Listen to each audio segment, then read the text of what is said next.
PM Modi को तीसरी बार प्रधानमंत्री बनाने के लिए भाजपा के वरिष्ठ नेता एवं पूर्व मंत्री का जन संवाद कार्यक्रम लगातार जारी है और जन संवाद कार्यक्रम में ताल ठोक कर पीएम मोदी को तीसरी बार प्रधानमंत्री बनाने के लिए दावा कर रहे हैं।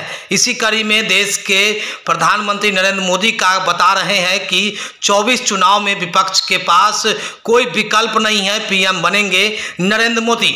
बता दें कि देश के प्रधानमंत्री नरेंद्र मोदी के 9.5 साल कार्यकाल में देश आम आवाम हित में चलाए गए सभी कल्याणकारी योजनाओं से लोगों को रूबरू कराने के लिए बरुराज विधानसभा क्षेत्र के हरनाही गांव में भाजपा कार्यकर्ताओं के द्वारा जन संवाद कार्यक्रम का आयोजित किया गया।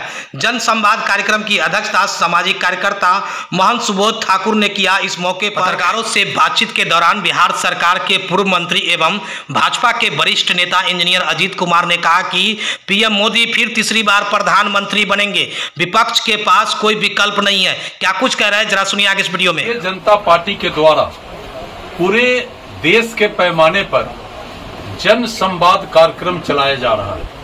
जन संवाद कार्यक्रम के माध्यम से आदरणीय प्रधानमंत्री नरेंद्र मोदी के 9.5 वर्षों के कार्यकाल में आम लोगों के हित में जो भी कार्यक्रम चलाए जा रहे हैं, उस कार्यक्रम से जन संवाद कार्यक्रम के तहत लोगों को हम सब रूबरू करा रहे हैं। इसी क्रम में आज मोतीपुर ब्लॉक के हरनाही गांव में हम आए हैं, जहां समाज के बुद्धिजीवी भाजपा कार्यकर्ता समर्थकों के साथ जन संवाद कार्यक्रम चलाया है।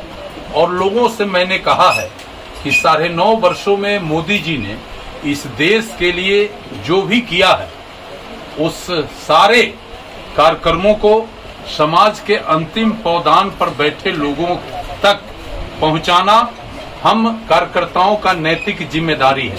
हम हर एक योजनाओं के बारे में लोगों को बताया है। साथ ही आज ग्रामीण क्षेत्र में आदरणीय नरेंद्र मोदी के प्रति लोगों में जो भावना है, हमने उस भावना को भी सुना है। लोगों का जो समस्या है, उस समस्याओं को भी सुना है। और हम अपने कार्यकर्ताओं से कहा है कि प्रधानमंत्री जी ने गांव और गांव के गरीबों का गंभीरता से चिंता कर रहे हैं। उनका सोच है, उनका सपना है कि भारत का गांव मजबूत हो, भारत के गांव में रहने वाले समाज के गरीब तबके के लोगों का दशा दिशा दुरुस्त हो। इसके लिए वो कृत संकल्पित है। और इसी के तहत नौजवानों के लिए योजना, बेरोजगारों के लिए योजना, महिलाओं के लिए योजना, किसानों के लिए योजना, ये लड़कियों को के सुरक्षा के लिए योजना, वृद्ध को पेंशन की व्यवस्था, छोटे छोटे उद्यमी के लिए प्रधानमंत्री विश्वकर्मा योजना, महिलाओं को 33% आरक्षण, इतने योजनाओं से हमारे समाज को प्रधानमंत्री ने कवर किया है कि अब गांव का हालत निश्चित रूप से प्रधानमंत्री जी के सपने के अनुरूप गांव का हालत बदलेगा। और जो परिस्थिति है, आने वाले चुनाव में विपक्ष पूरी तरह सफाया हो जाएगा। कहीं विपक्ष का आता पता नहीं रहेगा, क्योंकि न तो विपक्ष के पास कोई मुद्दा है, न नीति है, न सिद्धांत है। इन सब का एक ही मुद्दा है कि कैसे भारत के प्रधानमंत्री नरेंद्र मोदी को कुर्सी से उतारकर और भ्रष्टाचारियों को प्रधानमंत्री के कुर्सी पर बैठाए। और इस चीज को इस देश की जनता भली भांति समझ चुकी है। और आने वाले दिनों में पूरी तरह विपक्ष साफ हो जाएगा और फिर तीसरी बार भारत के प्रधानमंत्री नरेंद्र मोदी बनेंगे।